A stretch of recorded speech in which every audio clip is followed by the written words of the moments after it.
তোমাদের মধ্যে যারা আল্লাহ তাআলা ও তার রাসূলের আনুগত্য করবে, এর সাথে সে নেক কাজও করবে, আমি তাকে দুবার তার কাজের পুরস্কার দান করব। আমি পরকালে তার জন্য সম্মানজনক রিজিক প্রস্তুত করে রেখেছি। হে নবী পত্নীরা, তোমরা অন্য নারীদের মতো সাধারণ নারী নও।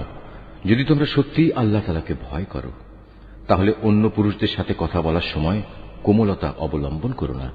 যদি এমন করো, তাহলে যার অন্তরে কোনো ব্যাধি আছে সে তোমার ব্যাপারে প্রলুব্ধ হয়ে পড়বে। তবে তোমরা সর্বদাই নিয়ম মাফিক কথাবার্তা বলবে। তোমরা ঘরে অবস্থান করবে।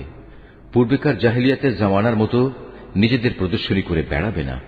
তোমরা নামাজ কায়েম করবে, যাকাত আদায় করবে, আল্লাহ তাআলা ও তার রাসূলের আনুগত্য করবে। হে নবী পরিবার, আল্লাহ তাআলা মূলত এসব কিছুর মাধ্যমে তোমাদের মাঝ থেকে সব ধরনের অপবিত্রতা দূর করে তোমাদের পাক সাফ করে দিতে চান। তোমাদের ঘরে আল্লাহ তাআলার কিতাবের আয়াত ও তার জ্ঞান তত্ত্বের যেসব কথা তেলাওয়াত করা হয় তা স্মরণ রেখো। নিঃসন্দেহে আল্লাহ তাআলা সূক্ষ্মদর্শী এবং তিনি সম্মুখ অবগত। মুসলমান পুরুষ, মুসলমান নারী, মোমেন পুরুষ, মোমেন নারী, ফরমাবরদার পুরুষ, ফরমাবরদার নারী, সত্যবাদী পুরুষ, সত্যবাদী নারী, ধৈর্যশীল পুরুষ, ধৈর্যশীল নারী, বিনীত পুরুষ, বিনীত নারী, দানশীল পুরুষ, দানশীল নারী, রোজাদার পুরুষ, রোজাদার নারী, যৌন অঙ্গসমূহের হেফাজতকারী পুরুষ, এ অঙ্গসমূহের হেফাজতকারী নারী, সর্বোপরি আল্লাহ তাআলাকে অধিক পরিমাণে স্মরণকারী পুরুষ, স্মরণকারী নারী। নিঃসন্দেহে এদের জন্য আল্লাহ তাআলা ক্ষমা ও মহাপুরস্কার ঠিক করে রেখেছেন। যখন আল্লাহ তাআলা ও তার রাসূল কোনো ব্যাপারে কোনো সিদ্ধান্ত ঘোষণা করেন, তখন কোনো মোমেন পুরুষ ও কোনো মোমেন নারীর এ অধিকার নেই যে তারা সে ব্যাপারে নিজেদের কোন রকম এখতিয়ার খাটাবে। মূলত যে কেউই আল্লাহ তাআলা ও তার রাসূলের নাফরমানি করবে, সে নিঃসন্দেহে সুস্পষ্ট গুমরাহিতে নিমজ্জিত হয়ে যাবে। হে নবী, তুমি স্মরণ করো যখন তুমি সে ব্যক্তিকে লক্ষ্য করে বলেছিলে, যার উপর আল্লাহ তাআলা বিরাট অনুগ্রহ করেছেন এবং তুমিও নিজের পুত্র বানিয়ে যার উপর অনুগ্রহ করেছ, তুমি তাকে বলেছিলে, তুমি তোমার স্ত্রীকে বিয়ের বন্ধনে রেখে দাও এবং আল্লাহ তাআলাকে ভয় করো। কিন্তু এ পর্যায়ে তোমার মনের ভেতরে যে কথা তুমি লুকিয়ে রেখেছিলে, আল্লাহ তাআলা পরে তা প্রকাশ করে দিলেন। আসলে তোমার পালক পুত্রের তালাক প্রাপ্ত স্ত্রীকে বিয়ে করার ব্যাপারে তুমি মানুষদের কথা কি ভয় করছিলে, অথচ তুমি জানো আল্লাহ তাআলাই হচ্ছেন ভয় পাওয়ার বেশি হকদার। অতঃপর একসময় যখন জায়েদ তার স্ত্রীর কাছ থেকে নিজের প্রয়োজন শেষ করে তাকে তালাক দিয়ে দিল, তখন আমি তোমার সাথে তার বিয়ে সম্পন্ন করে দিলাম, যাতে করে ভবিষ্যতে মোমেনদের উপর তাদের পালক পুত্রদের স্ত্রীদের বিয়ের মাঝে আর কোনো সংকীর্ণতা অবশিষ্ট না থাকে। বিশেষ করে তারা যখন তাদের স্ত্রীদের কাছ থেকে নিজেদের প্রয়োজন শেষ করে তালাক দিয়ে দেয়। আর সর্বশেষে আল্লাহ তাআলার আদেশই কার্যকর হতে হবে।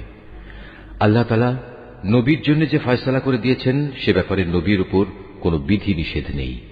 আগের নবীদের ক্ষেত্রেও এ ছিল আল্লাহ তাআলার বিধান, আর আল্লাহ তাআলার বিধান তো আগে থেকে নির্ধারিত হয়ে আছে। যারা মানুষদের কাছে আল্লাহ তাআলার বাণী পৌঁছে দিত, তারা আল্লাহ তাআলাকে ভয় করত, তারা আল্লাহ তাআলা ছাড়া আর কাউকেই ভয় করত না, কেননা মানুষের হিসাব নেয়ার ব্যাপারে আল্লাহ তাআলাই যথেষ্ট। হে মানুষ, তোমরা জেনে রেখো, মুহাম্মদ তোমাদের কোন পুরুষের পিতা নয়, বরং সে তো হচ্ছে আল্লাহ তাআলার রাসূল এবং নবীদের সিলমোহর। আল্লাহ তাআলা সর্ববিষয়ে অবগত রয়েছেন। হে মানুষ, তোমরা যারা ঈমান এনেছ, তোমরা আল্লাহ তাআলাকে বেশি বেশি স্মরণ করো। সকাল সন্ধ্যায় তোমরা তাঁর পবিত্রতা ঘোষণা করো। তিনি মহান আল্লাহ তাআলা, যিনি তোমাদের উপর অনুগ্রহ বর্ষণ করেন। তাঁর ফেরেশতারাও তোমাদের জন্য আল্লাহ তাআলার ক্ষমা চেয়ে তোমাদের উপর অনুগ্রহ করেন, যাতে করে আল্লাহ তোমাদের অন্ধকার থেকে ইসলামের আলোর দিকে বের করে আনতে পারেন। বস্তুত আল্লাহ তাআলা হচ্ছেন মুমিনদের জন্য পরম দয়ালু। যেদিন তারা আল্লাহ তাআলার সাথে সাক্ষাৎ করবে, সেদিন মহান আল্লাহর দরবারে তাদের সালাম দ্বারা অভিবাদন করা হবে। তিনি তাদের জন্য এক সম্মানজনক বিনিময় নির্দিষ্ট করে রেখেছেন। হে নবী, আমি তোমাকে হিদায়াতের সাক্ষী করে পাঠিয়েছি, তোমাকে বানিয়েছি জান্নাতের সুসংবাদদাতা ও জাহান্নামের সতর্ককারী। আল্লাহ তাআলার অনুমতিক্রমে তুমি হচ্ছ আল্লাহর দিকে আহ্বানকারী ও হিদায়াতের সুস্পষ্ট প্রদীপ। অতএব তুমি মুমিনদের সুসংবাদ দাও যে তাদের জন্য আল্লাহ তাআলার পক্ষ থেকে এক মহা অনুগ্রহ রয়েছে। কখনো কাফের ও মুনাফিকদের কথা শুনো না। তাদের যাবতীয় নির্যাতন উপেক্ষা করে চলো। আল্লাহ তাআলার উপর ভরসা করো, কেননা কর্ম বিধায়ক হিসেবে আল্লাহ তাআলাই তোমার জন্য যথেষ্ট। হে মোমেনরা, যখন তোমরা মোমেন রমণীদের বিয়ে করো অতঃপর কোন রকম স্পর্শ করার আগেই তাদের তালাক দাও, তাহলে এমতাবস্থায় তাদের উপর কোন ইদ্দত বাধ্যতামূলক নয় যে তোমরা তা গুনতে শুরু করবে। তবু তোমরা তাদের কিছু দিয়ে দেবে এবং সৌজন্যের সাথেই তাদের বিদায় করে দেবে। হে নবী, আমি তোমার জন্য সেসব স্ত্রীদের হালাল করেছি যাদের তুমি যথার্থ মোহর আদায় করে দিয়েছ। সেসব মহিলাও তোমার জন্য আমি হালাল করেছি যারা তোমার অধিকারভুক্ত, যাদের আল্লাহ তাআলা তোমাকে দান করেছেন। তোমার চাচাতো বোন, ফুফাতো বোন, মামাতো বোন, খালাতো বোন যারা তোমার সাথে হিজরত করেছে। তাছাড়া রয়েছে সে মোমেন নারী যে কোনো কিছু ছাড়াই নিজেকে নবীর জন্য নিবেদন করবে এবং নবী চাইলে তাকে বিয়ে করবে। এ বিশেষ অনুমতি শুধু তোমার জন্য, অন্য মোমেনদের জন্য নয়।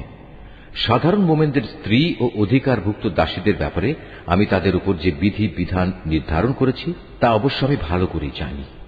তোমার ব্যাপারে এ সুবিধা আমি এজন্যই দিয়েছি যেন তোমার উপর কোনো ধরনের সংকীর্ণতা না থাকে। আল্লাহ তাআলা ক্ষমাশীল ও পরম দয়ালু। তোমার জন্য আরেকটি অতিরিক্ত সুবিধা এই যে তুমি ইচ্ছে করলে তাদের মধ্যে থেকে কাউকে নিজের কাছ থেকে দূরে রাখতে পারো, আবার যাকে ইচ্ছা তাকে নিজের কাছেও রাখতে পারো। যাকে তুমি দূরে রেখেছ তাকে যদি পুনরায় তুমি নিজের কাছে রাখতে চাও তাতেও তোমার কোনো গুনাহ নেই। এই বিশেষ সুযোগ তোমাকে এজন্যই দেয়া হয়েছে যেন এতে করে ওদের চক্ষু শীতল থাকে, তারা অযথা দুঃখ না পায় এবং তুমি ওদের যা দেবে তাতেই যেন ওরা সবাই সন্তুষ্ট থাকতে পারে। তোমাদের মনে যা কিছু আছে আল্লাহ তাআলা তা ভালো করেই জানেন। আল্লাহ তাআলা সর্বজ্ঞ ও পরম সহনশীল। হে নবী, এর বাইরে তোমার জন্য বৈধ নয় যে তুমি তোমার বর্তমান স্ত্রীদের বদলে অন্য নারীদের স্ত্রী রূপে নেবে, যদিও সেসব নারীর সৌন্দর্য তোমাকে আকৃষ্ট করে। অবশ্য তোমার অধিকারভুক্ত দাসেরা এ বিধি নিষেধের ব্যতিক্রম। স্মরণ রাখবে, আল্লাহ তাআলা সব কিছুর উপর তীক্ষ্ণ দৃষ্টি রাখেন। হে মানুষ, তোমরা যারা ঈমান এনেছ, তোমরা নবীর ঘরে প্রবেশ করো না। অবশ্য যখন তোমাদের খাওয়ার জন্য আসার অনুমতি দেয়া হয় তাহলে সে অবস্থায় এমন সময় পর্যন্ত অপেক্ষা করে প্রবেশ করো যাতে তোমাদের খাওয়ার জন্য অপেক্ষা করতে না হয়। কিন্তু কখনো যদি তোমাদের ডাকা হয় তাহলে সময় মতোই প্রবেশ করো। অতঃপর যখন খাবার গ্রহণ শেষ করে ফেলবে তখন সাথে সাথে সেখান থেকে চলে যেও এবং সেখানে কোনো অর্থহীন কথাবার্তায় নিমগ্ন হয়েও না। তোমাদের এই বিষয়টি নবীকে কষ্ট দেয়। সে তোমাদের এই কথা বলতে লজ্জাবোধ করে, কিন্তু আল্লাহ তাআলা সত্য বলতে মোটেই লজ্জাবোধ করেন না। হ্যাঁ, তোমাদের যদি নবী পত্নীদের কাছ থেকে কিছু চাইতে হয় তাহলে পর্দার আড়াল থেকে চেয়ে নিও। এটা তোমাদের ও তাদের অন্তরকে পাক সাফ রাখার জন্য অধিকতর উপযোগী। তোমাদের কারো জন্যই এটা বৈধ নয় যে তোমরা আল্লাহর রসুলকে কষ্ট দিবে, না এটা তোমাদের জন্য বৈধ যে তোমরা তার পরে কখনো তার স্ত্রীদের বিয়ে করবে। এটা আল্লাহ তাআলার কাছে এক বড় অপরাধের ব্যাপার। তোমরা কোনো জিনিস প্রকাশ করো কিংবা তা গোপন করো, আল্লাহ তাআলা তা সবই জানেন, কেননা তিনি সর্বজ্ঞ। যারা নবী পত্নী তাদের উপর তাদের পিতা, ছেলে, ভাইদের ছেলে, বোনদের ছেলে সব সময়ে আসা যাওয়া করা মহিলা এবং নিজেদের অধিকারভুক্ত দাসীদের সামনে আসা ও তাদের কাছ থেকে পর্দা না করার ব্যাপারে কোনো অপরাধ নেই। হে নবী পত্নীরা, তোমরা আল্লাহ তাআলাকে ভয় করো। অবশ্যই আল্লাহ তাআলা সব কিছু প্রত্যক্ষ করেন। নিঃসন্দেহে আল্লাহ তাআলা ও তার ফেরেশতারা নবীর উপর দরুদ পাঠান। অতএব হে ঈমানদার ব্যক্তিরা, তোমরাও নবীর উপর দরুদ পাঠাতে থাকো এবং তাকে উত্তম অভিবাদন পেশ করো। যারা আল্লাহ তাআলা ও তার রসুলকে কষ্ট দেয় তাদের উপর দুনিয়া আখিরাত উভয় জায়গায় আল্লাহ তাআলা অভিশাপ বর্ষণ করেন। কিয়ামতের দিন তিনি তাদের জন্য অপমানজনক আযাব ঠিক করে রেখেছেন। যারা মোমেন পুরুষ ও মোমেন নারীদের কষ্ট দেয় তেমন ধরনের কিছু দোষ তারা না করা সত্ত্বেও যারা এমনটি করে তারা তো মূলত মিথ্যা ও স্পষ্ট অপবাদের বোঝাই বহন করে চলে। হে নবী, তুমি তোমার স্ত্রী, মেয়ে ও সাধারণ মোমেন নারীদের বলো তারা যেন তাদের চাদর থেকে কিয়দংশ নিজেদের মুখমণ্ডলের উপর টেনে দেয়। এতে করে তাদের চেনা অনেকটা সহজ হবে যে তারা সম্মানিত মহিলা এবং তাদের অযথা উত্ত্যক্ত করা হবে না। তারপরেও যদি কোনো ভুল ত্রুটি হয়ে যায় তাহলে জেনে রেখো আল্লাহ তাআলা ক্ষমাশীল ও পরম দয়ালু।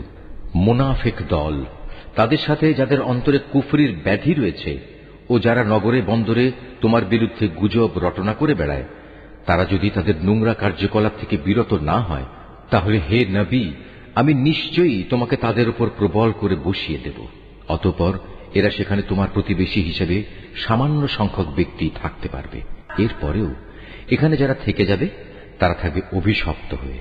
অতঃপর তাদের যেখানেই পাওয়া যাবে পাকড়াও করা হবে এবং বিশ্বাসঘাতকতার জন্য তাদের মৃত্যুদণ্ডে দণ্ডিত করা হবে। তোমার আগে বিদ্রোহী হিসেবে যারা অতিবাহিত হয়ে গেছে তাদের ব্যাপারেও এ ছিল আল্লাহ তাআলার নীতি। আল্লাহ তাআলার এই নিয়মে তুমি কখনো কোনো ব্যতিক্রম দেখবে না। মানুষ তোমাকে কিয়ামত সম্পর্কে জিজ্ঞেস করবে, তুমি তাদের বলো, তার জ্ঞান তো একমাত্র আল্লাহ তাআলার কাছেই রয়েছে। হে নবী, তুমি এই বিষয়টি কি করে জানবে? সম্ভবত কিয়ামত একান্ত নিকটেই এসে গেছে। তবে কিয়ামত যখনই আসুক, আল্লাহ তাআলা কাফেরদের উপর আগেই অভিশাপ দিয়েছেন এবং তাদের শাস্তির জন্য প্রজ্বলিত আগুনের শিখাও প্রস্তুত করে রেখেছেন। সেখানে তারা চিরদিন থাকবে। সেখান থেকে বেরিয়ে আসার ব্যাপারে তারা কোনো রকম অভিভাবক ও সাহায্যকারী পাবে না। সেদিন তাদের চেহারাসমূহ ওলট পালট করে প্রজ্বলিত আগুনে রাখা হবে। সেদিন তারা আফসোস করে বলবে, হায়, কত ভালো হতো যদি আমরা আল্লাহ তাআলা ও রাসূলের আনুগত্য করে আসতাম। তারা সেদিন আরো বলবে, হে আমাদের মালিক, দুনিয়ার জীবনে আমরা আমাদের নেতা ও বড়দের কথাই মেনে চলেছি, তারাই আমাদের তোমার পথ থেকে গোমরাহ করেছে। হে আমাদের মালিক, ওদের তুমি আজ দ্বিগুণ পরিমাণ শাস্তি দাও এবং তাদের উপর বড় রকমের অভিশাপ পাঠাও। হে ঈমানদার ব্যক্তিরা, তোমরা তাদের মতো হয়েও না যারা অর্থহীন অপবাদ দিয়ে মূসাকে কষ্ট দিয়েছে। আল্লাহ তাআলা তাকে সেসব কিছু থেকে নির্দোষ প্রমাণিত করলেন যা তারা তার বিরুদ্ধে রটনা করেছে। সে ছিল আল্লাহ তাআলার দৃষ্টিতে বড় মর্যাদাবান ব্যক্তি। হে ঈমানদার ব্যক্তিরা, তোমরা আল্লাহ তাআলাকে ভয় করো এবং সর্বদা সত্য কথা বলো, তাহলে তিনি তোমাদের জীবনের কর্মকাণ্ড শুধরে দেবেন এবং তোমাদের গুনাহ খাতা মাফ করে দেবেন। যে কোনো ব্যক্তি আল্লাহ তাআলা ও তার রাসূলের আনুগত্য করবে, সে অবশ্যই এক মহা সাফল্য লাভ করবে। অবশ্যই আমি কোরআনের এই আমানত একসময় আসমানসমূহ, পৃথিবী ও পর্বতমালার সামনে পেশ করেছিলাম। তারা সবাই একে বহন করতে অস্বীকৃতি জ্ঞাপন করল। সবাই এতে ভীত হয়ে গেল। অবশেষে মানুষই তা বহন করে নিল। এতে সন্দেহ নেই সে মানুষ একান্ত জালেম ও এ আমানত বহন করার পরিণাম সম্পর্কে একান্তই অজ্ঞ। আল্লাহ তাআলা মুনাফিক পুরুষ, মুনাফিক নারী, মুশরিক পুরুষ, মুশরিক নারীদের এই আমানতের দায়িত্বে অবহেলার জন্য কঠোর শাস্তি দেবেন এবং মোমেন পুরুষ ও মোমেন নারীদের উপর আমানতের দায়িত্ব পালনে ভুল ত্রুটির জন্য ক্ষমা পরবশ হবেন। নিঃসন্দেহে আল্লাহ তাআলা একান্ত ক্ষমাশীল ও পরম দয়ালু। সূরা সাবা। রহমান রহিম আল্লাহ তাআলার নামে। সমস্ত প্রশংসা আল্লাহ তাআলার জন্য। এই আকাশমণ্ডলী ও জমিনে যেখানে যা কিছু আছে সবই তাঁর একক মালিকানাধীন এবং পরকালেও সমস্ত প্রশংসা হবে একমাত্র তাঁর জন্য। তিনি সর্ববিষয়ে প্রজ্ঞাময়। তিনি জানেন যা কিছু জমিনের ভেতরে প্রবেশ করে, আবার যা কিছু তা থেকে উদ্গত হয়, যা কিছু আসমান থেকে বর্ষিত হয় এবং যা কিছু তাতে উত্থিত হয়। এর প্রতিটি বিষয় সম্পর্কেই তিনি পরিজ্ঞাত আছেন। তিনি পরম দয়ালু, পরম ক্ষমাশীল। তারা বলে, আমাদের উপর কখনোই কিয়ামত আসবে না। হে নবী, তুমি এদের বলো, আমার মালিকের কসম, হ্যাঁ অবশ্যই তা তোমাদের উপর আপতিত হবে। আমার মালিক অদৃশ্য জগৎ সম্পর্কে অবহিত। এই আকাশমণ্ডলী ও জমিনের অণু পরমাণু তার চাইতেও ক্ষুদ্র কিংবা বড়, এর কোনো কিছুই তার জ্ঞান সীমার অগোচরে নয়। তবে তা সুস্পষ্ট গ্রন্থে লিপিবদ্ধ রয়েছে, যেন এর ভিত্তিতে তিনি তাদের পুরস্কার দিতে পারেন যারা ঈমান এনেছে এবং নেক কাজ করেছে। বস্তুত তারাই হচ্ছে সেই সৌভাগ্যবান মানুষ যাদের জন্য আল্লাহ তাআলার প্রশস্ত ক্ষমা ও সম্মানজনক জীবিকা রয়েছে, যারা এ জমিনে প্রাধান্য পাবার জন্য আমার আয়াতকে ব্যর্থ করে দেওয়ার চেষ্টা করে। তাদের জন্য পরকালে ভয়ঙ্কর মর্মন্তুদ শাস্তি রয়েছে। হে নবী, যাদের জ্ঞান দেয়া হয়েছে তারা জানে তোমার মালিকের পক্ষ থেকে নাজিল হওয়া এ কিতাব একান্ত সত্য। এটি তাদের পরাক্রমশালী প্রশংসিত আল্লাহ তাআলার দিকেই পথ নির্দেশ করে। যারা আল্লাহ তাআলাকে অস্বীকার করে তারা বলে, হে আমাদের সাথীরা, আমরা কি তোমাদের এমন এক ব্যক্তির সন্ধান দেব যে তোমাদের কাছে বলবে, তোমরা মৃত্যুর পর যখন ছিন্ন বিচ্ছিন্ন হয়ে যাবে তখন পুনরায় তোমরা নতুন সৃষ্টিরূপে উত্থিত হবে? আমরা জানি না এই ব্যক্তি কি আল্লাহ তাআলার উপর মিথ্যা অপবাদ দিচ্ছে, না তাকে কোনো উন্মাদনা পেয়ে বসেছে, না আসল ব্যাপার হচ্ছে যারা আখিরাতের উপর ঈমান আনে না তারাই সেখানকার আযাব ও দুনিয়ার ঘোর গোমরাহিতে নিমজ্জিত আছে? তারা কি তাদের সামনে পেছনে যে আকাশ ও পৃথিবী রয়েছে তার দিকে তাকিয়ে এদের স্রষ্টাকে খুঁজে দেখে না? আমি চাইলে ভূমিকে তাদের সহ ধসিয়ে দিতে পারি, কিংবা পারি তাদের উপর কোনো আকাশখণ্ডের পতন ঘটাতে। তাতে অবশ্যই এমন প্রতিটি বান্দার জন্য কিছু নিদর্শন রয়েছে যারা আল্লাহ তাআলার অভিমুখী। আমি নবী দাউদকে আমার কাছ থেকে অনেকগুলো অনুগ্রহ দান করেছিলাম। এমনকি আমি পাহাড়কেও এই বলে আদেশ দিয়েছিলাম, হে পর্বতমালা, তোমরা তাসবিহ পড়ার সময় তার সাথে একাত্মতা ঘোষণা করো। একই আদেশ আমি পাখি কুলকেও দিয়েছিলাম। আমি তার জন্য লোহাকে নরম করে দিয়েছিলাম। তাকে আমি বলেছিলাম, সেই বিগলিত লোহা দ্বারা তুমি পূর্ণ মাপের বর্ম তৈরি করো এবং সেগুলোর কড়াসমূহ যথাযথভাবে সংযুক্ত করো। কিন্তু এই শিল্পগত কলা কৌশলের পাশাপাশি তোমরা তোমাদের নেক কাজও অব্যাহত রাখো। তোমরা যা কিছুই করো না কেন আমি তা সব কিছুই পর্যবেক্ষণ করি। এমনিভাবে আমি সুলাইমানের জন্য বাতাসকে তার অনুগত বানিয়ে দিয়েছিলাম। তার প্রাতকালীন ভ্রমণ ছিল 1 মাসের পথ, আবার সান্ধ্যকালীন ভ্রমণও ছিল 1 মাসের পথ। আমি তার জন্য গলিত তামার একটি ঝর্ণা প্রবাহিত করেছিলাম। তার মালিকের অনুমতিক্রমে জিনদের কিছু সংখ্যক কর্মী তার সামনে থেকে তার জন্য কাজ করত। আমি বলেছিলাম, তাদের মধ্যে থেকে কেউ যদি আমার ও আমার নবীর আদেশ অমান্য করে তাহলে তাকে আমি জ্বলন্ত আগুনের শাস্তি আস্বাদন করাব। সুলাইমান যা কিছু চাইত তারা জিনরা তার জন্য তাই করে দিত। যেমন সুরম্য প্রাসাদ, নানা ধরনের ছবি, বড় বড় পুকুরের ন্যায় থালা ও চুলার উপর স্থাপন করার জন্তু জানোয়ার সহ সবার আতিথেয়তার উপযোগী বৃহৎ আকারের ডেক। আমি বলেছি, হে দাউদ পরিবারের লোকেরা, তোমরা আমার শকর স্বরূপ নেক কাজ করো। আসলে আমার বান্দাদের মাঝে খুব অল্প সংখ্যক মানুষই তাদের মালিকের শকর আদায় করে। যখন আমি তার উপর মৃত্যুর আদেশ জারি করলাম তখন তাদের জিন কর্মী বাহিনীর কেউই বাইরের মানুষদের তার মৃত্যুর খবর কেউই দেখায়নি।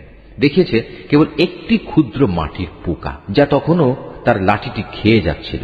সুলাইমানের লাঠি পোকায় খাওয়ায় যখন সে মাটিতে পড়ে গেল তখন মাত্র জিনেরা বুঝতে পারল সুলাইমান আগেই মারা গেছে। তারা যদি তখন গায়েবের বিষয় জানত তাহলে তাদের এতকাল লাঞ্ছনাদায়ক শাস্তিতে থাকতে হতো না। সাবা নগরের অধিবাসীদের জন্য তাদের স্বীয় বাসভূমিতে আল্লাহর একটি কুদরতের নিদর্শন মজুদ ছিল। 2 সারি উদ্যান, একটি ডান দিকে আর একটি বাঁ দিকে। আমি তাদের বলেছিলাম, এ থেকে পাওয়া তোমাদের মালিকের দেয়া রিজিক খাও এবং এজন্য তোমরা তাঁর শুকর আদায় করো। কত সুন্দর নগরী এটা, কত ক্ষমাশীল এ নগরীর মালিক আল্লাহ তাআলা। কিন্তু পরে ওরা আমার আদেশ অমান্য করল। ফলে আমি তাদের উপর এক বাঁধ ভাঙা বন্যা প্রবাহিত করে দিলাম। তাদের সে সুফলা উদ্যান দুটো এমন দুটো উদ্যান দ্বারা বদলে দিলাম যাতে থেকে গেল বিস্বাদ ফল, ঝাউ গাছ এবং কিছু কুল বৃক্ষ। এভাবে আমি তাদের শাস্তি দিয়েছিলাম, কেননা তারা আমার নেয়ামত অস্বীকার করেছে। আর আমি অকৃতজ্ঞ বান্দা ছাড়া কাউকেই শাস্তি দেই না। আমি তাদের সাবা নগরীর অধিবাসীদের সাথে সেসব জনপদের উপরও বরকত দান করেছিলাম। উভয়ের মাঝে আরো কিছু দৃশ্যমান জনবসতি আমি স্থাপন করেছিলাম এবং তাতে আমি সফরের মঞ্জিলও নির্ধারণ করে দিয়েছিলাম। তাদের আমি বলেছিলাম, তোমরা সেখানে এবার দিনে কিংবা রাতে নিরাপদে ভ্রমণ করো। তারা বলল, হে আমাদের মালিক, আমাদের সফরের মঞ্জিল সমূহ তুমি দূরে দূরে স্থাপন করো। তারা নিজেদের উপর জুলুম করল। ফলে আমিও তাদের শাস্তি দিয়ে মানুষদের জন্য একটি কাহিনীর বিষয় পরিণত করে দিলাম। ওদের আমি ছিন্ন বিচ্ছিন্ন করে তছ নছ করে দিলাম। এতে প্রত্যেকটি ধৈর্যশীল কৃতজ্ঞ বান্দার জন্যই শিক্ষণীয় নিদর্শন রয়েছে। ইবলিস তাদের মোমেনদের ব্যাপারে নিজের ধারণা সত্য পেয়েছে, কেননা তারা তাঁরই আনুগত্য করেছে, অবশ্য ইমানদারদের একটি দল ছাড়া।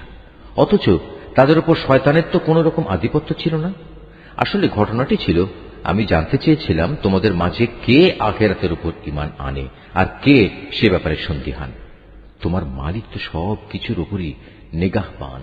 হে নবী, তুমি বলো, তোমরা যাদের আল্লাহর বদলে শরীক মনে করো তাদের ডাকো। তারা আসমান সমূহ ও জমিনের এক অনুপরিমাণ কিছুর মালিক নয়। এ দুটো বানানোর ব্যাপারেও তাদের কোনো অংশ নেই, না তার কোনো সাহায্যকারী রয়েছে। কিয়ামতের দিন তার সামনে কারো সুপারিশ কাজে আসবে না, অবশ্য তিনি যাকে অনুমতি দেবেন সেই ব্যক্তি বাদে। এমনকি যখন তাদের অন্তর থেকে ভয় দূরীভূত করে দেয়া হবে, তখন ফেরেশতারা একে অপরকে বলবে, এ কি ব্যাপার, আল্লাহ তাআলা তোমাদের কিসের আদেশ দিলেন? সে বলবে, হ্যাঁ, তোমাদের মালিক আল্লাহ তাআলা সত্য বিষয়ের আদেশ দিয়েছেন, তিনি সমুচ্চ, তিনি মহান। হে নবী, তুমি জিজ্ঞেস করো, তোমরাই বলো, কে আছে তোমাদের আসমান সমূহ ও জমিন থেকে রিজিক সরবরাহ করে?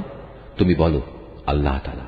এখানে আমরা কিংবা তোমরা, হয় আমরা উভয় হেদায়েতের উপর আছি, না হয় উভয় সুস্পষ্ট গুমরাহির মধ্যে আছি। তুমি এদের আরো বলো, আমরা যে অপরাধ করেছি সে সম্পর্কে তোমাদের কিছুই জিজ্ঞেস করা হবে না, আবার তোমরা যা করে বেড়াচ্ছ সে ব্যাপারেও আমাদের কোনো জবাবদিহি করতে হবে না। এদের আরো বলো, কিয়ামতের দিন আমাদের মালিক আমাদের ও তোমাদের সবাইকে এক জায়গায় জড়ো করবেন, অতঃপর তিনি আমাদের মধ্যে হেদায়েত ও গুমরাহির যথার্থ ফয়সালা করে দেবেন, কেননা তিনিই হচ্ছেন শ্রেষ্ঠ বিচারক, প্রবল প্রজ্ঞাময়। হে নবী, তুমি আরো বলো, তোমরা আমাকে সেসব কিছু দেখাও যাদের তোমরা আল্লাহ তাআলার সাথে শরীক বানিয়ে তার সাথে মিলিয়ে রেখেছ।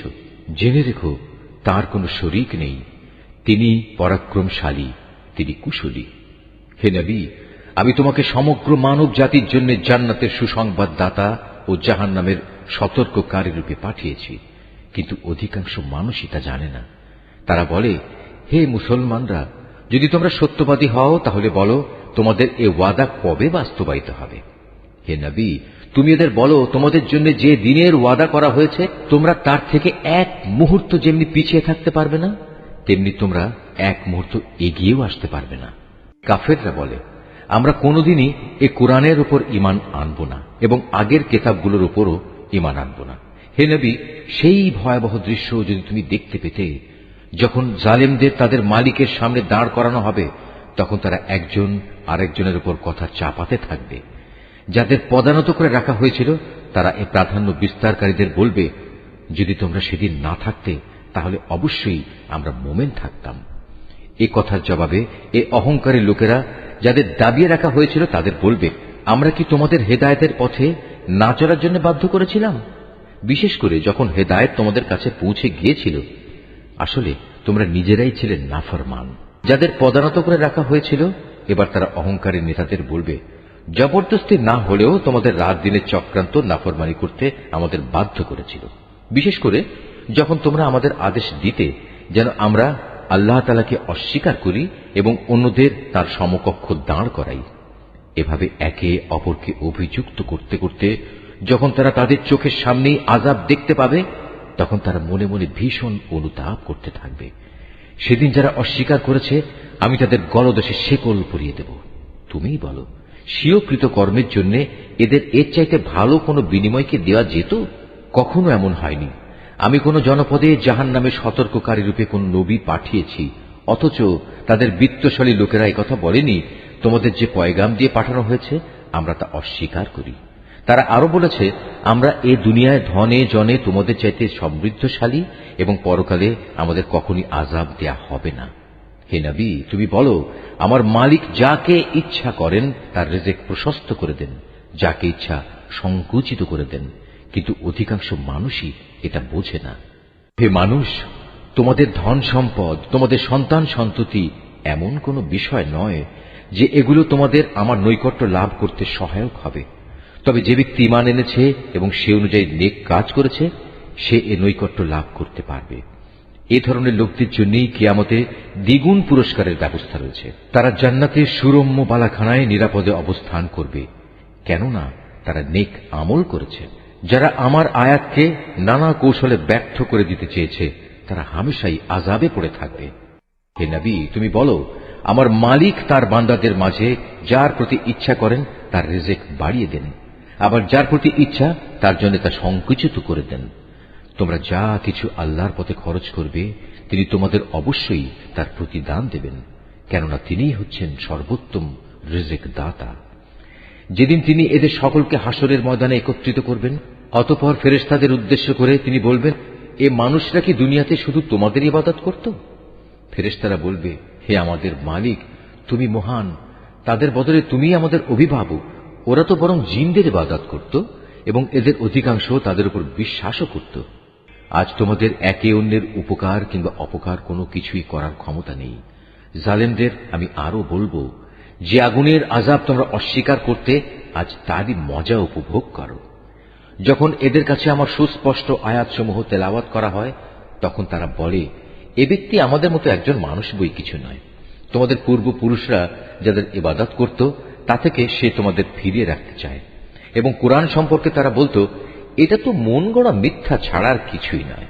আর এই কাফেরদের কাছে যখনই কোনো সত্য এসে হাজির হয়, তখনই তারা বলে, এ হচ্ছে এক সুস্পষ্ট জাদু।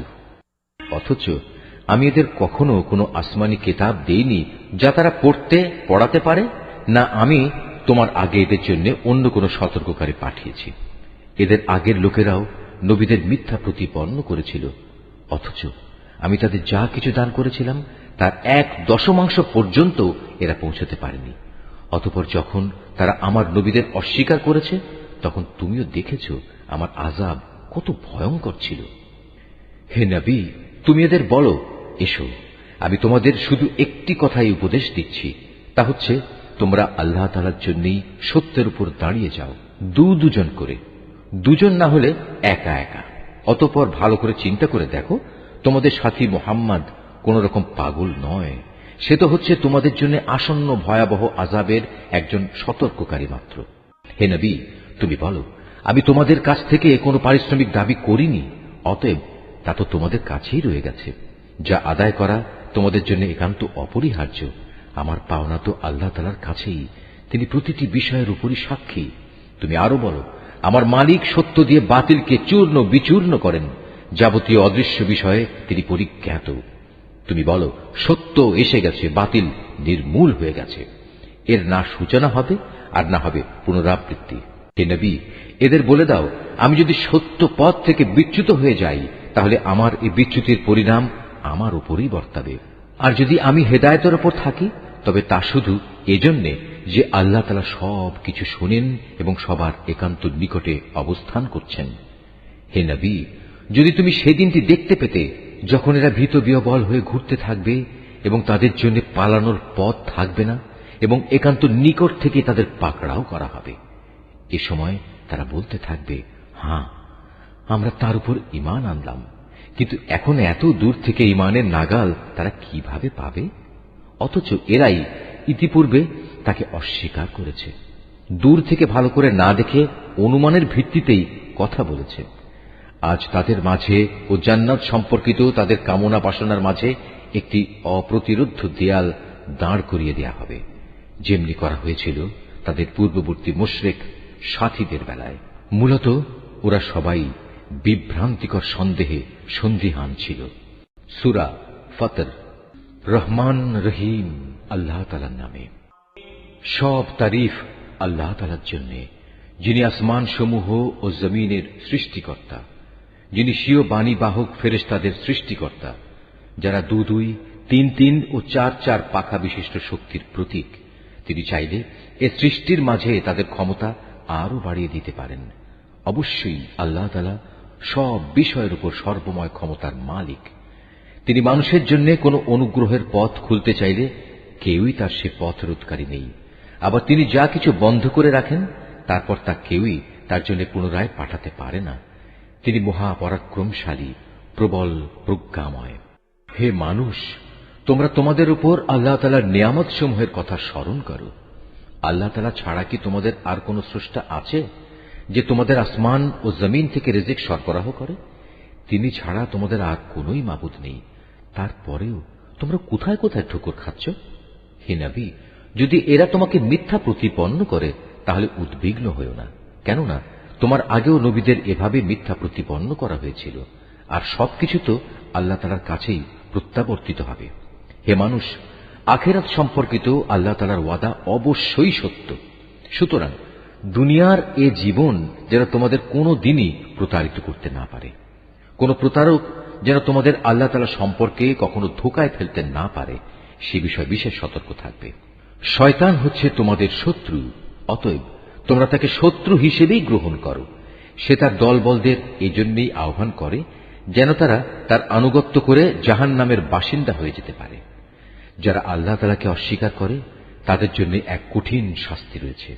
অপরদিকে যারা তাঁর উপর ঈমান আনে এবং ভালো কাজ করে তাদের জন্য তোমার মালিকের ক্ষমা ও মহান প্রতিদান রয়েছে। অতঃপর সে ব্যক্তি যার খারাপ কর্মকাণ্ড তার চোখের সামনে শোভন করে রাখা হয়েছে, সে তাকে অবশ্য তাকে উত্তম কাজ হিসেবেই দেখতে পায়। নিঃসন্দেহে আল্লাহ তাআলা যাকে চান তাকে গোমরা করেন, আবার যাকে চান তাকে তিনি হেদায়েত দান করেন। তাই হে নবী, তাদের উপর আক্ষেপ করতে গিয়ে দেখো তোমার জীবন যেন বিনষ্ট হয়ে না যায়।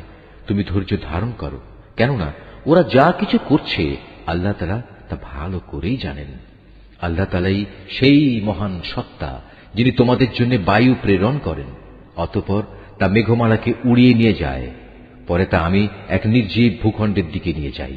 এরপর এক পর্যায়ে তা দিয়ে জমিনকে তার নির্জীব হওয়ার পর পুনরায় আমি জীবন্ত করে তুলি। ঠিক এভাবেই একদিন মানুষেরও পুনরুত্থান হবে। অতএব যদি কেউ মান মর্যাদা কামনা করে, তার জানা উচিত যাবতীয় মান মর্যাদা একমাত্র আল্লাহ তাআলার জন্যই। তার দিকে শুধু পবিত্র বাক্যই উঠে আসতে পারে, আর নেক কাজই তা উচ্চাসনে ওঠায়। যারা সত্যের বিরুদ্ধে নানা ধরনের মন্দ কাজের ফন্দি আঁটে তাদের জন্য রয়েছে কঠোর আযাব। তাদের সব চক্রান্ত চূড়ান্তভাবে ব্যর্থ হবে। আল্লাহ তাআলাই তোমাদের মাটি থেকে পয়দা করেছেন, অতঃপর এক বিন্দু শুক্র থেকে তিনি জীবনের সূত্রপাত ঘটিয়েছেন। এরপর তোমাদের তিনি নরনারীর জোড় বানিয়েছেন। এখানে কোনো নারী গর্ভবতী হয় না এবং সে কোনো সন্তান প্রসব করে না, যার জ্ঞান আল্লাহ তাআলার কাছে পূর্বাহ্নে মজুদ থাকে না। আবার কারো বয়স একটু বাড়ানো হয় না এবং একটু কমানো হয় না, যা কোনো গ্রন্থে সংরক্ষিত নেই। নিঃসন্দেহে এটা আল্লাহ তাআলার জন্য নিতান্ত সহজ ব্যাপার। দুটো পানির সমুদ্র এক সমান নয়। একটির পানি সুমিষ্ট ও সুপেয়, অন্যটি হচ্ছে লোনা ও বিস্বাদ। তোমরা এর প্রত্যেকটি থেকেই মাছ শিকার করে তার তাজা গোশত আহার করো এবং মুক্তার অলংকার বের করে আনো, এবং তোমরা আরো দেখতে পাও কিভাবে সেখানে জলযানসমূহ পানি চিরে চলাচল করে, যাতে করে তোমরা আল্লাহ তাআলার দেয়া রিজিক অনুসন্ধান করতে পারো এবং যাতে করে তার প্রতি তোমরা কৃতজ্ঞতা আদায় করতে পারো। তিনি রাতকে দিনের ভেতর এবং দিনকে রাতের ভেতর প্রবেশ করান। তিনি সূর্য ও চন্দ্রকে নিয়ন্ত্রিত করেন। এরা সবাই এক সুনির্দিষ্ট কাল পর্যন্ত আবর্তন করবে। আল্লাহ তাআলাই হচ্ছেন তোমাদের সবার মালিক। সার্বভৌমত্ব তাঁর জন্যই। তাকে বাদ দিয়ে তোমরা অন্য যেসব মাবুদকে ডাকো, তারা তো তুচ্ছ একটি খেজুরের আটির বাইরে ঝিল্লিটির মালিকও নয়।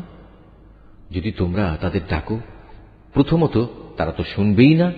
যদি তারা তা শোনেও, তবে তারা তোমাদের ডাকের কোনো উত্তর দেবে না। উপরন্তু কিয়ামতের দিন তারা নিজেরাই তোমাদের এ শিরকের ঘটনা অস্বীকার করবে। এ সম্পর্কে একমাত্র সুবিজ্ঞ আল্লাহ তাআলা ছাড়া অন্য কেউই তোমাকে কিছু অবহিত করতে পারবে না। হে মানুষ, তোমরা সবাই আল্লাহ তাআলার সামনে অভাবগ্রস্ত, আর আল্লাহ তাআলা সম্পূর্ণ অভাবমুক্ত, যাবতীয় প্রশংসার মালিক। তিনি যদি চান তাহলে দুনিয়ার বুক থেকে তোমাদের উঠিয়ে নিয়ে যেতে পারেন এবং তোমাদের জায়গায় নতুন এক সৃষ্টিকেও তিনি নিয়ে আসতে পারেন। আর এই কাজটি আল্লাহ তাআলার জন্য মোটেই কঠিন নয়। কিয়ামতের দিন কেউ কারো গুনাহের বোঝা বইবে না। কোন ব্যক্তির উপর গুনাহের বোঝা ভারী হলে সে যদি অন্য কাউকে তা বইবার জন্য ডাকে, তাহলে তার কাছ থেকে বিন্দু মাত্র তা সরানো হবে না। যাকে সে ডাকলো সে তার আত্মীয় হলেও নয়। হে নবী, তুমি তো কেবল সেই লোকদেরই জাহান্নাম থেকে সাবধান করতে পারো যারা না দেখেই তাদের মালিককে ভয় করে, উপরন্তু যারা নামাজ প্রতিষ্ঠা করে। কেউ নিজের পরিশুদ্ধি সাধন করতে চাইলে সেটা করবে সম্পূর্ণ তার নিজস্ব কল্যাণের জন্য। চূড়ান্ত প্রত্যাবর্তন তো আল্লাহ তাআলার দিকেই হবে। একজন চক্ষুষ্মান ব্যক্তি ও একজন অন্ধ ব্যক্তি কখনো সমান হতে পারে না, না কখনো আঁধার ও আলো সমান হতে পারে। ছায়া এবং রোদও তো সমান নয়। একইভাবে একজন জীবিত মানুষ এবং একজন মৃত মানুষও সমান নয়। আল্লাহ তাআলা যাকে ইচ্ছা তাকে ভালো কথা শোনান। তুমি কখনো এমন মানুষদের কিছু শোনাতে পারবে না যারা কবরের অধিবাসী হওয়ার মতো ভান করে। আসলে তুমি তো জাহান্নামের একজন সতর্ককারী বই, আর কিছুই নাও। অবশ্যই আমি তোমাকে সত্য দিন সহ একজন সুসংবাদদাতা ও জাহান্নামের সতর্ককারী রূপেই পাঠিয়েছি। কখনো কোনো উম্মত এমন ছিল না যার জন্য কোনো না কোনো একজন সতর্ককারী অতিবাহিত হয়নি। এরা যদি তোমাকে মিথ্যা সাব্যস্ত করে, তবে এর জন্য তুমি উৎকণ্ঠিত হও না। এদের আগের লোকেরাও নবীদের মিথ্যা প্রতিপন্ন করেছিল। যদিও তাদের নবীরা তাদের কাছে নবুয়তের দীপ্তিমান গ্রন্থ নিয়ে এসেছিল। অতঃপর যারা নবীদের অস্বীকার করেছে আমি তাদের কঠোরভাবে পাকড়াও করেছি। কত ভয়ঙ্কর ছিল আমার আযাব। হে মানুষ, তুমি কি এ বিষয়টি কখনো চিন্তা করো না? আল্লাহ তাআলা কিভাবে আসমান থেকে পানি বর্ষণ করেন, অতঃপর এ পানি দ্বারা আমি জমিনের বুকে রং বেরঙের ফলমূল উদ্গত করি। এখানে পাহাড় সমূহও রয়েছে নানা রঙের, কোনটা সাদা আবার কোনটা লাল। এর রঙও আবার বিচিত্র রকমের, কোনটা সাদাও নয় লালও নয়, বরং নিকষ কালো। একইভাবে মানুষ, জমিনের উপর বিচরণশীল জীবজন্তু এবং পশুসমূহও রয়েছে নানা রঙের। আল্লাহ তাআলাকে তার বান্দাদের মাঝে সেসব লোকেরাই বেশি ভয় করে যারা এ সৃষ্টি নৈপুণ্য সম্পর্কে ভালো করে জানে। আল্লাহ তাআলা মহাপরাক্রমশালী, ক্ষমতাশীল। যারা আল্লাহ তাআলার কিতাব পাঠ করে, নামাজ প্রতিষ্ঠা করে, আমি তাদের যে রিজিক দিয়েছি তা থেকে যারা আমারই উদ্দেশ্যে গোপনে কিংবা প্রকাশ্যে দান করে, মূলত তারা এমন এক ব্যবসায় নিয়োজিত আছে যা কোনো দিন তাদের জন্য লোকসান বয়ে আনবে না, কেননা আল্লাহ তাআলা তাদের কাজের পুরোপুরি বিনিময় দান করবেন। নিজ অনুগ্রহে তিনি তাদের পাওনা আরো বাড়িয়ে দেবেন। অবশ্যই তিনি ক্ষমাশীল, গুণগ্রাহী। হে নবী, যে কিতাব আমি তোমার উপর ওহী করে পাঠিয়েছি তাই একমাত্র সত্য। এর আগের যেসব কিতাব রয়েছে এ কিতাব তার সমর্থনকারী। অবশ্যই আল্লাহ তাআলা তার বান্দাদের ভালো করেই জানেন এবং তাদের ভালো করেই তিনি দেখেন। অতঃপর আমি আমার বান্দাদের মাঝে তাদের সে কিতাবের উত্তরাধিকারী বানিয়েছি। আমি যাদের এই কাজের জন্য বাছাই করে নিয়েছি, তারপর তাদের কিছু লোক নিজেই নিজের উপর জালেম হয়ে বসল। তাদের মধ্যে কিছু মধ্যমপন্থীও ছিল, তাদের মাঝে আবার এমন কিছু লোক ছিল যারা আল্লাহর মেহেরবানিতে নেক কাজে ছিল অগ্রগামী। আসলে এটাই হচ্ছে আল্লাহর সবচেয়ে বড় অনুগ্রহ। সেদিন তারা এক চিরস্থায়ী জান্নাতে প্রবেশ করবে, যেখানে তাদের সোনায় বাঁধানো ও মুক্তা খচিত কাঁকন পরানো হবে। সেখানে তাদের পোশাক হবে রেশমের। সেদিন তারা বলবে, আল্লাহর শুকর, তিনি আমাদের কাছ থেকে যাবতীয় দুঃখ কষ্ট দূরীভূত করে দিয়েছেন। অবশ্যই আমাদের মালিক ক্ষমাশীল, গুণগ্রাহী, যিনি তার একান্ত অনুগ্রহ দিয়ে আমাদের এত সুন্দর নিবাসের ব্যবস্থা করে দিয়েছেন, যেখানে আমাদের কোন রকম কষ্ট স্পর্শ করবে না আমাদের কোন রকম ক্লান্তি ও অবসাদ। অপরদিকে যারা দুনিয়ায় আল্লাহ তাআলাকে অস্বীকার করেছে, তাদের জন্য রয়েছে জাহান্নামের আগুন। তখন তারা মরে যাবে, তাদের প্রতি এমন আদেশও কার্যকর হবে না। তাছাড়া তাদের আযাবও কোন রকম লঘু করা হবে না। আমি প্রতিটি অকৃতজ্ঞ ব্যক্তিকে এভাবেই শাস্তি দিয়ে থাকি। আযাবের কষ্টে তারা সেখানে আর্তনাদ করে বলবে, হে আমাদের মালিক, তুমি আজ আমাদের এই আযাব থেকে বের করে দাও। আমরা ভালো কাজ করব, আগে যা কিছু করতাম তা আর করব না। আল্লাহ তাআলা বলবেন, আমি কি তোমাদের দুনিয়ায় এক দীর্ঘ জীবন দান করিনি? সাবধান হতে চাইলে কেউ কি সাবধান হতে পারত না? তাছাড়া তোমাদের কাছে তো সতর্ককারী নবীও এসেছিল। সুতরাং এখন তোমরা আযাবের মজা উপভোগ করো। মূলত জালেমদের সেখানে কোনই সাহায্যকারী নেই। নিঃসন্দেহে আল্লাহ তাআলা আসমানসমূহ ও জমিনের যাবতীয় দেখা অদেখা বিষয় সম্পর্কে সম্যক অবগত রয়েছেন। এমনকি মানুষের মনের ভেতরে যা কিছু লুকিয়ে আছে সে সম্পর্কেও তিনি ভালো করে জানেন। তিনি এ জমিনে তোমাদের তার প্রতিনিধি বানিয়েছেন। এখন যে কোনো ব্যক্তি কুফরি করবে, তার কুফরি ও কুফরির ফলাফল তার নিজের উপরই পড়বে। কাফেরদের জন্য এ কুফরি কেবল তাদের প্রতি তাদের মালিকের ক্রোধই বৃদ্ধি করে। তদুপরি কাফেরদের এ কুফরি তাদের নিজেদের বিনাশ ছাড়া আর কিছুই বৃদ্ধি করে না। হে নবী, তুমি এদের বলো, তোমরা সেসব শরীরদের কথা ভেবে দেখেছ কি যাদের তোমরা আল্লাহর বদলে ডাকো? আমাকে দেখাও তো, তারা এ জমিনের কিছু সৃষ্টি করেছে কিনা, কিংবা আকাশমণ্ডল সৃষ্টির পরিকল্পনার মাঝে তাদের কোনো অংশ আছে কিনা? না আমি তাদের কোনো কিতাব দান করেছি যে এজন্যে তার থেকে কোনো দলিল প্রমাণের উপর তারা নির্ভর করতে পারে? বরং এরা হচ্ছে জালেম। এরা একে অপরকে প্রতারণামূলক প্রতিশ্রুতি দিয়ে থাকে। বস্তুত আল্লাহ তাআলাই আসমান সমূহ ও জমিনকে স্থির করে ধরে রেখেছেন, যাতে করে ওরা স্বীয় কক্ষপথ থেকে বিচ্যুত না হতে পারে। যদি কখনো ওরা কক্ষচ্যুত হয়েই পড়ে, তাহলে তুমি বলো, আল্লাহ তাআলার পর এমন কে আছে যে এদের উভয়কে পুনঃস্থির করতে পারবে? অবশ্যই তিনি মহা সহনশীল, ক্ষমাপরায়ণ।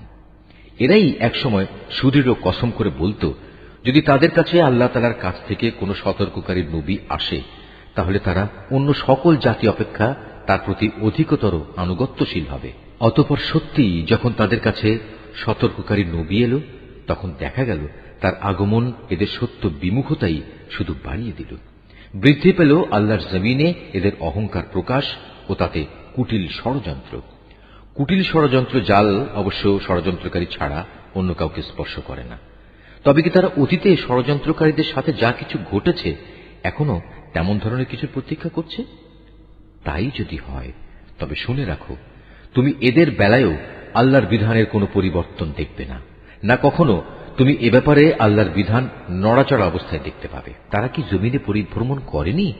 তারা কি তাদের আগের বিদ্রোহী লোকদের পরিণাম দেখেনি তা কেমন ভয়াবহ ছিল? অথচ তারা এদের তুলনায় ছিল অনেক বলশালী। কিন্তু আল্লাহর সিদ্ধান্ত যখন এলো, তখন আসমান সমূহ ও জমিনের কোনো কিছুই তাকে ব্যর্থ করে দিতে পারল না। অবশ্যই তিনি সর্বজ্ঞ, সর্বশক্তিমান।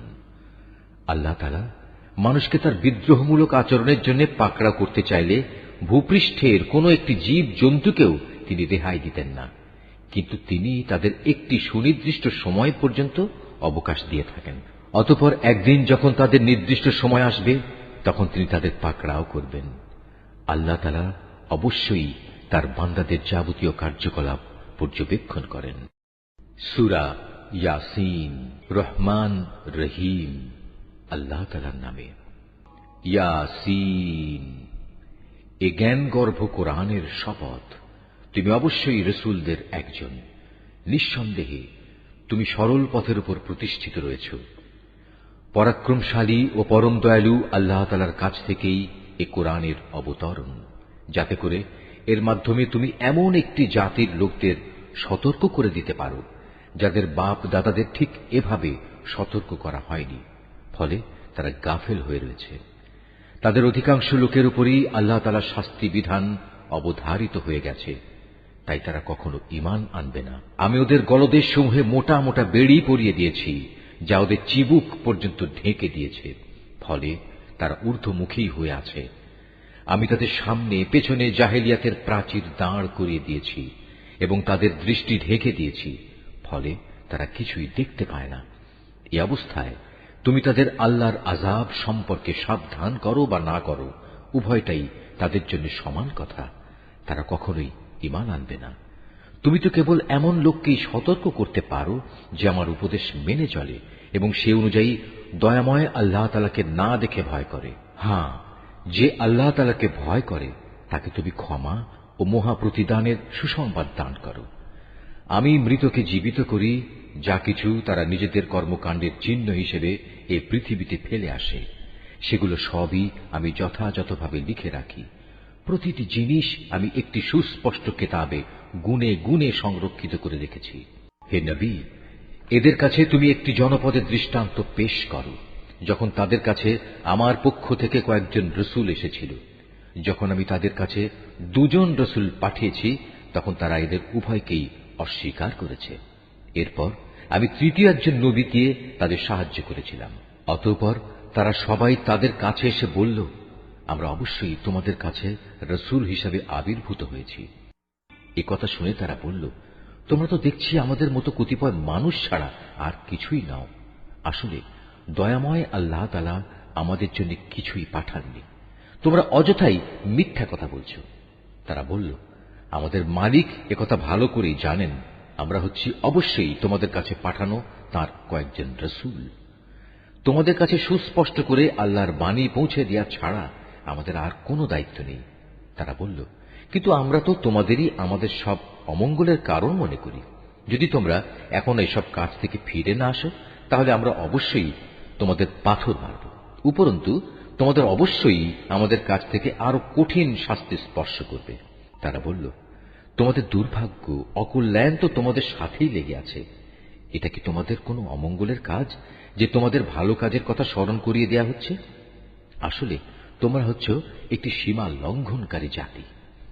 এমন সময় নগরীর প্রান্ত থেকে এক ব্যক্তি এদের কাছে ছুটে এলো এবং সবাইকে বলল, হে আমার জাতির লোকেরা, তোমরা আল্লাহর এ রসূলদের অনুসরণ করো অনুসরণ করো এমন এক রসুলের যে তোমাদের কাছে হেদায়েতের বিনিময়ে কোনো প্রকার প্রতিদান চায় না। আসলে যারাই তার অনুসরণ করবে তারাই হবে হেদায়েত প্রাপ্ত।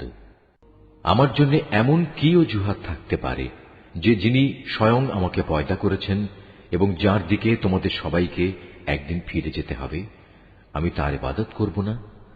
আমি কি তাকে বাদ দিয়ে অন্য কোনো মাবুদ গ্রহণ করতে যাব? অথচ দয়াময় আল্লাহ তাআলা যদি আমার কোনো ক্ষতি করতে চান, তাহলে ওদের কোনো সুপারিশই তো আমার কোনো কাজে আসবে না, না তারা কেউ আমাকে ক্ষতি থেকে উদ্ধার করতে পারবে। এ সত্ত্বেও যদি আমি এমন কিছু করি, তাহলে আমি সুস্পষ্ট গুমরাহিতে নিমজ্জিত হয়ে যাব। আমি তো এই গুমরাহির বদলে তোমাদের মালিকের উপরই ঈমান এনেছি। অতএব তোমরা আমার কথা শোনো। এ ব্যক্তিটির আল্লাহর পথে নিহত হওয়ার পর তাকে বলা হলো, যাও তুমি গিয়ে এবার জান্নাতে প্রবেশ করো। সেখানে গিয়ে জান্নাতের নিয়ামত দেখে সে বলল, আফসোস, যদি আমার জাতি এ কথাটা জানতে পারত। আমার মালিক আমাকে মাফ করে দিয়েছেন এবং আমাকে তিনি সম্মানিত মানুষদের দলে শামিল করে নিয়েছেন।